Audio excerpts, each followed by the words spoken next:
Lançado em 1988, o filme Akira foi dirigido por Katsuhiro Otomo, mesmo criador do mangá homônimo, lançado entre dezembro de 1982 e junho de 1990, que originou o longa-metragem. Foi um dos principais expoentes do cinema japonês na década de 1980 e um dos mais influentes do gênero cyberpunk, de ficção científica, influenciando diversos filmes, séries, músicas e quadrinho até hoje. Em Akira, a cidade de Neo-Tóquio reflete diversas características presentes na sociedade japonesa ao longo da história.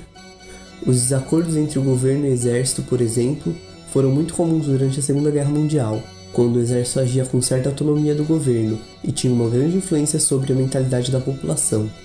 No filme, vemos isso com clareza através do golpe militar executado pelo coronel, quando a polícia, que em tese deveria responder ao governo, desiste de atender ao pedido do Conselho Executivo e passa a seguir as ordens do coronel. Outra questão interessante é perceber como o filme passa uma imagem dos japoneses diferente do que geralmente o Japão tentava disseminar pelo mundo. No geral, a noção de que os japoneses são um povo homogêneo, obediente e subserviente às leis, à nação e ao imperador é uma ferramenta para que o nacionalismo japonês se perpetue dentro do país e para que a imagem de uma nação forte e unificada seja divulgada internacionalmente. O anime mostra uma situação totalmente diferente, pois o cenário de Neo-Tóquio é de completo caos. Através do gênero cyberpunk, a cidade que nos é apresentada, apesar de super tecnológica, é suja e violenta, com seus habitantes vivendo em uma realidade onde a desigualdade social e as péssimas condições de vida são reiteradas pelos desacordos entre autoridades e os diversos protestos organizados por manifestantes descontentes. Muitos elementos do filme remetem ao trauma da guerra, tão amplamente representados nas produções japonesas. Logo na primeira cena, já observamos a explosão do poder de Akira, que engole toda a cidade, fazendo referência às bombas nucleares lançadas pelos Estados Unidos que dizimaram Hiroshima e Nagasaki no final da Segunda Guerra Mundial. Além disso, o filme, que foi lançado nos últimos anos da Guerra Fria, retrata um certo temor em relação ao futuro. O tempo todo, o avanço da ciência é questionado, uma vez que a história mostra que evoluir cientificamente sem se preocupar com as consequências ou com o potencial de destruição que as novas tecnologias possuem pode ser extremamente prejudicial à vida humana. A evolução de Tetsuo ao longo da narrativa também nos mostra uma metáfora para a nação japonesa, principalmente durante o período de Segunda Guerra. Segundo Susan Napier, a transformação corporal de Tetsuo representa a transformação do Japão, do papel secundário nas discussões internacionais ao país influente e poderoso, com um grande poder de conquista e destruição. Ao mesmo tempo que há uma glorificação desse poder, existe também o medo da autonomia de se tornar um alvo. À medida que Tetsuo fica mais poderoso, menos controle ele tem sobre seus poderes, até que, por fim, ele o perde totalmente, e se vê mais uma vez indefeso e precisando de ajuda. Além de representar a própria bomba nuclear, o personagem Akira pode também representar a figura do imperador do Japão. Isso pode passar despercebido no filme, tendo em vista que ele em si aparece bem pouco em cena. No mangá, entretanto, Akira se faz mais presente, inclusive utilizando um uniforme muito semelhante ao de Hirohito, imperador japonês na época da Segunda Guerra Mundial. É de amplo conhecimento uma ideia de sacralização da figura do imperador, o que também acontece em Akira.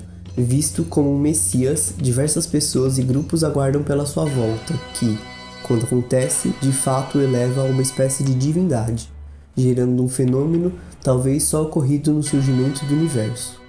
Ferramenta recorrente de sistemas de exploração, seja o colonialismo, o imperialismo ou o racismo, é a infantilização dos corpos a que se pretende serem subjugados. Nos Estados Unidos, por exemplo, é muito comum que o homem negro seja chamado de boy por uma pessoa que queira rebaixá-lo, mesmo que esse homem tenha mais de 60 anos. O povo japonês sofre do mesmo mal. Exemplo disso é a ideia de kawaii associada a japoneses e seus descendentes, criando uma imagem de pessoas dóceis e passivas, principalmente as mulheres. Não é à toa, durante a Segunda Guerra Mundial, Hirohito, com seus 44 anos, era conhecido nos outros países como Little Boy. Sendo a bomba atômica lançada criminosamente sobre Hiroshima pelos Estados Unidos em 1945, batizada satiricamente também de Little Boy. Uma das principais características de Akira é que ele aparenta ser apenas uma criança de 12 anos. Um dos principais e mais recorrentes cenários do filme é um estádio olímpico em construção para as Olimpíadas de 2020. É onde os restos mortais de Akira estão escondidos e também onde acontece praticamente todo o terceiro ato do filme, incluindo as batalhas finais. E em 1964 ocorreu em Tóquio os históricos Jogos da Olimpíada. Teve a abertura realizada pelo imperador Hirohito e contou com a chegada da tocha pelas mãos de Yoshinori Sakai, jovem de 19 anos na época, nascido em Hiroshima, no dia 6 de agosto de 1945, mesmo dia da explosão da bomba atômica na cidade. A beleza de uma Tóquio a ser exibida para outros países, entretanto, há de ser problematizada.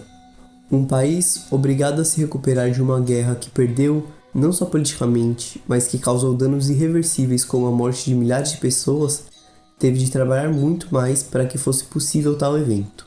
A todo momento, em Akira nos é mostrado um Japão destruído, politicamente em crise, com uma educação defasada e uma juventude sem perspectiva.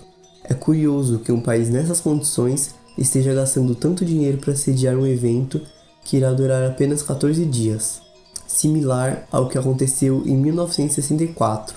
Por isso, não é à toa que Katsuhiro Otomo tem escolhido o estádio como palco principal de sua história, tendo em vista que é um lugar que carrega muitos símbolos, principalmente sobre o contexto histórico e político no qual o autor cresceu e que influenciou uma das principais obras do cinema japonês. E se você gostou do vídeo, deixa seu like e se inscreve no canal. Dessa vez, o roteiro do vídeo não é meu. É de um grande amigo que permitiu que eu transformasse um texto seu nesse vídeo. E eu vou deixar o link do Medium para vocês poderem acessar ele. Eu sou o Vanderlei Crispim e isso é só mais um projeto.